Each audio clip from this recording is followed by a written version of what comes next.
रमजान का महीना चल रहा है और मुरादाबाद से एक दिल दहलाने वाली घटना आई थी कि जब एक नाबालिग दलित लड़की को अगवा करके 2 महीने तक कंटिन्यूअसली उसके साथ में दुष्कर्म किया गया। वो दुष्कर्म झेलते झेलते जब बेहोश हो जाती थी तब भी उसके शरीर के साथ में वही खिलवाड़ जारी रहती थी। जब होश आता था तब फिर से उसके साथ दुष्कर्म किया जाता था। उसके हाथ के ऊपर ओम बना हुआ था, उसको तेजाब से जलाकर मिटा दिया गया और जब भी उसको भूख लगती थी तभी तभी उसको गोमांस खिलाया जाता था।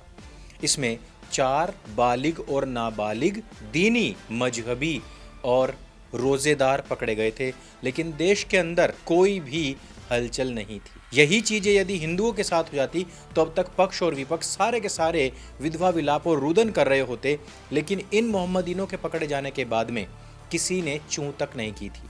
लोगों ने खुसर पुसर तो की कि भाई रमजान के महीने में ये क्या हो रहा है। वैसे रमजान के महीने में यही नहीं, एक 13-14 साल का लड़का जिसको 2 मोहम्मदीनों और रोजेदारों ने ये कह करके कि चल हम तुझे कॉल गर्ल के पास लेकर के जाएंगे, और अफसोसनाक बात देखिए कि 13-14 साल का लड़का कॉल गर्ल के लालच में उनके साथ चला भी गया, लेकिन बाद में उन्हीं 2 रोजेदारों ने इस मासूम से बालक के साथ में न केवल दुष्कर्म किया बल्कि इसको बेरहमी से मारकर कुएं में फेंक दिया। साथ ही जब उसकी बरामदगी के लिए उसके घर वालों को बार बार मैसेज किए गए कि 10 लाख रुपए दे दो, हम इसे रिहा कर देंगे, और घर वालों ने व्हाट्सएप पर मैसेज नहीं पढ़ा तो उनके घर जाकर कहा कि तुम्हारे व्हाट्सएप पर मैसेज आया है, उसको चुपचाप पढ़ लो। जब पढ़ा गया तब पता पड़ा कि इन रोजेदारों ने ही हमारे मासूम लड़के को उठाया है। और बाद में वो लड़का कहाँ से मिला? कुएं से। लाश भी बच्चे की सड़ चुकी थी, और ये काम करने वाले कौन थे? रोजेदार ही थे। तब लोगों को लगा कि यार ये तो बहुत ज़्यादा कुछ गलत हो रहा है।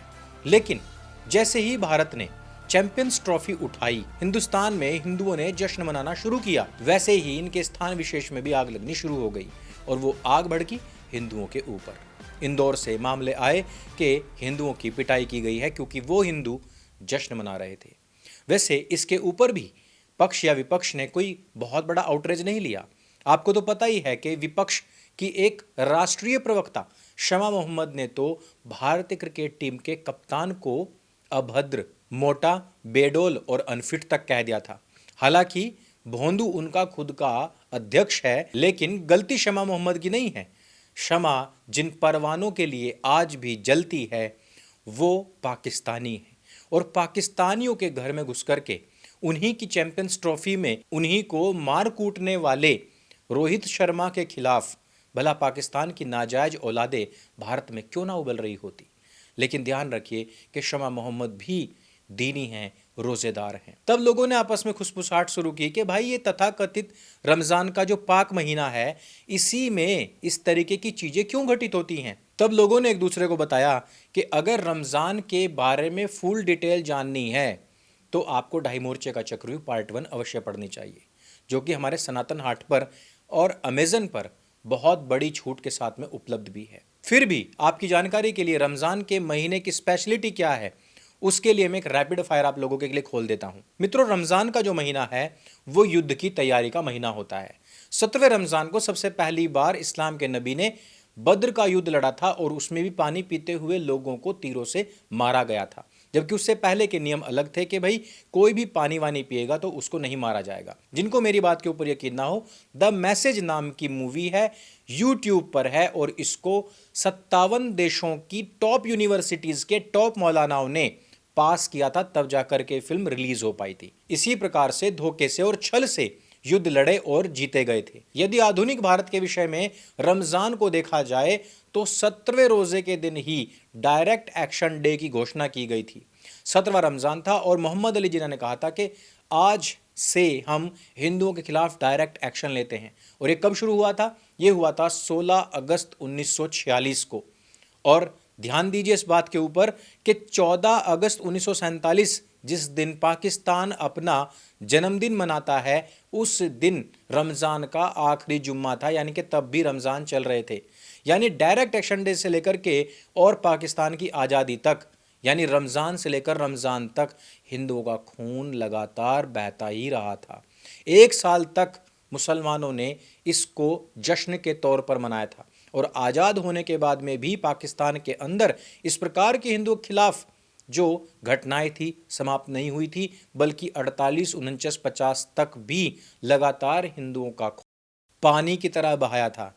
वो स्थितियां पाकिस्तान के अंदर थी और भी रमजान से लेकर रमजान के दौरान ही। 13 दिसंबर 2001 13वें रमजान के दिन संसद के ऊपर हमला किया गया था, जिसके अंदर न केवल पाकिस्तान के आतंकवादी थे बल्कि हिंदुस्तान के मुसलमान भी उनके साथ में स्लीपर सेल मिल करके लड़ रहे थे भारतवर्ष के खिलाफ। जिसके बाद में जब अफजल गुरु को फांसी की सजा दी गई थी, तब से लेकर आज तक उन लोगों की नाजायज औलादें आज भी कहती हैं कि तुम कितने मच्छर मारोगे, हर घर से मच्छर निकलेगा।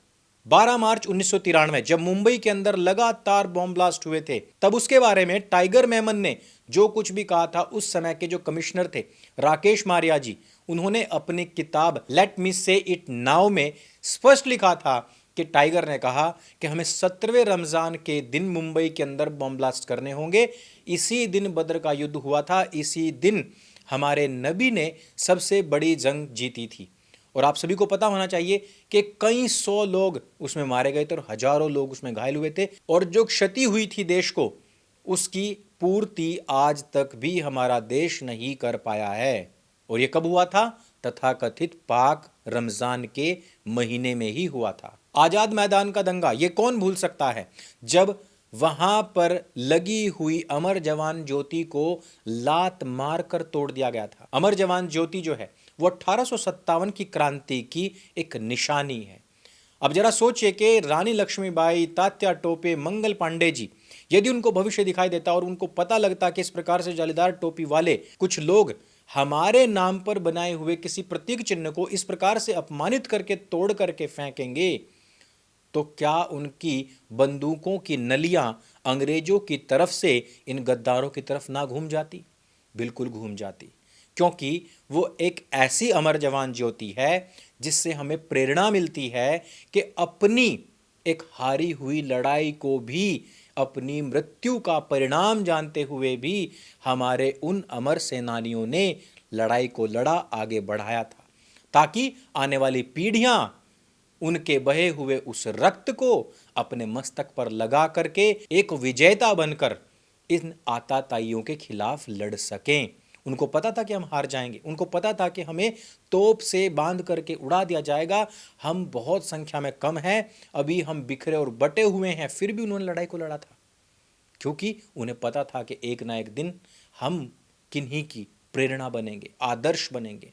लेकिन ऐसे में आजाद मैदान के अंदर रजा अकादमी ने 40,000 लोगों को इकट्ठा करके अफवाहों के ऊपर हिंदुस्तान को जलाने का काम किया था, और यह भी रमजान का ही महीना था। 29 अक्टूबर 2005, नोट कर लीजिए, 25वां रमजान था। दिल्ली के अंदर सीरियल बॉम्ब ब्लास्ट हुए थे और दिन था शनिवार का। जुम्मे के दिन जब आपको लगता है कि ये लोग मस्जिदों में इकट्ठे होते हैं, वहाँ पर नमाज पढ़ते हैं, तो वहाँ से एक ब्लूप्रिंट भी लेकर के निकलते हैं। यदि आपने मेरी ये पुस्तक ढाई मोर्चे का चक्रव्यूह पढ़ी होती तो आपको पता होता कि जितने भी बॉम्ब ब्लास्ट होते हैं उनमें से 98% शनिवार के दिन ही होते हैं, और उनके होने का कारण ये है क्योंकि जुम्मे के दिन ये बता दिया जाता है कि फलाने मार्केट, फलाने स्थान पर नहीं जाना, क्योंकि अगले दिन ये काम होने वाला है। धनतेरस का दिन था, दीपावली आने वाली थी, हिंदुओं के बड़े बड़े त्योहार आने वाले थे। हिंदुओं की भीड़ उस समय पर बाजारों में व्याप्त थी, और ऐसे में हजारों हिंदुओं को टारगेट करने वाले सीरियल बॉम्ब ब्लास्ट प्लांट किए गए थे, और जिसके परिणाम स्वरूप दिल्ली ही नहीं पूरा देश दहल गया था। इसी दौरान, इसी महीने में केरल के अंदर भी इसी प्रकार से हिंदुओं को टारगेट करते हुए बॉम्ब ब्लास्ट किए गए थे, और वो भी तथाकथित पाक रमजान के महीने में। 13 सितंबर सन 2008, दिन वही शनिवार का था। अगर हिजरी के हिसाब से देखा जाए तो ये वही दिन था जिस दिन संसद पर हमला हुआ था, यानी कि हिजरी संवत के अनुसार इस दिन संसद हमले की बरसी थी, और उसी दिन दिल्ली को एक बार फिर से दहलाया गया और बॉम्ब ब्लास्ट कर करके दिल्ली को छिन्न विच्छिन्न कर दिया गया था, जिसमें सैकड़ों लोग मरे और घायल हो गए थे। लेकिन हमारे लोगों को लगता है कि रमज़ान तो ऐसा ही है बस जैसे नवरात्रे होते हैं। वो तो बेचारे सुबह 4 बजे खाते हैं, फिर शाम को 6 बजे खाते हैं, जबकि ये सारी प्रैक्टिसेस एक गैर इस्लामिक देश के अंदर या गैर इस्लामिक लोगों के खिलाफ युद्ध लड़ने की तैयारी मात्र है। इसका अध्यात्म से या धर्म लाभ से, मजहब लाभ से कोई लेना देना नहीं होता। अगर लेना देना होता तो उसमें निरीह जानवरों को मार करके खाया काटा ना जा रहा होता। 24 दिसंबर 1999 जिस दिन C-814 विमान को हाईजैक करके 17वें रमजान के दिन, उसी पाक पवित्र 17वें रमजान के दिन अफगानिस्तान की धरती पर उतारा गया था, जिस दिन बद्र का युद्ध हुआ था।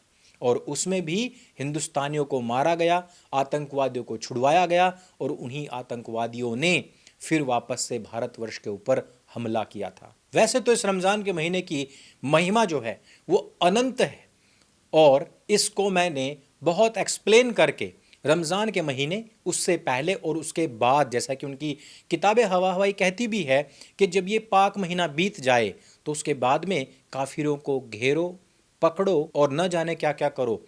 वो सारी बातें जो बताई गई हैं उस पर अमल करते हुए पूरे विश्व के अंदर कब कब कहाँ कहाँ पर क्या क्या किया गया है वो सब कुछ आपको हमारी इस पुस्तक में मिलता है। ये कोई छोटी सी 370 पेज की पुस्तक नहीं है, ये आपको इन लोगों के ऊपर पूरी PhD करवा देगी। और इसका पार्ट 2 जस्ट मैं लिख रहा था, उसी से उठ करके वीडियो को शूट कर रहा हूँ।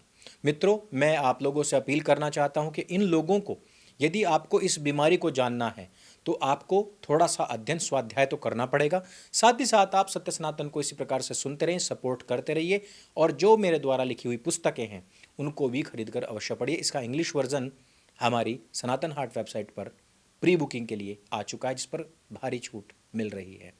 अगर ये वीडियो आपको अच्छा लगता है, जानकारी से भरपूर लगता है और अपने सेकुलर हिंदू मित्रों को शेयर करना आपको थोड़ा सा और ज़्यादा अच्छा लग रहा है तो उसको दिल खोल करके शेयर अवश्य कीजिए और इसी प्रकार से अपनी जागरूकता को बनाए रखिए। हमारा विश्वानी सेवा फाउंडेशन जो कि गुरुकुलों और गौशालाओं को डोनेट करता है, मार्च का महीना चल रहा है, आप भी अपनी सैलरी में से कुछ ना कुछ अंशदान निकाल कर हमारे इन QR कोड के माध्यम से हमें भेज सकते हैं। आपके नाम से हम वहाँ पर इस धनराशि को डोनेट करते हैं। मेरे संग बोले सत्य सनातन वैदिक धर्म की जय। जय हिंद, वंदे मातरम।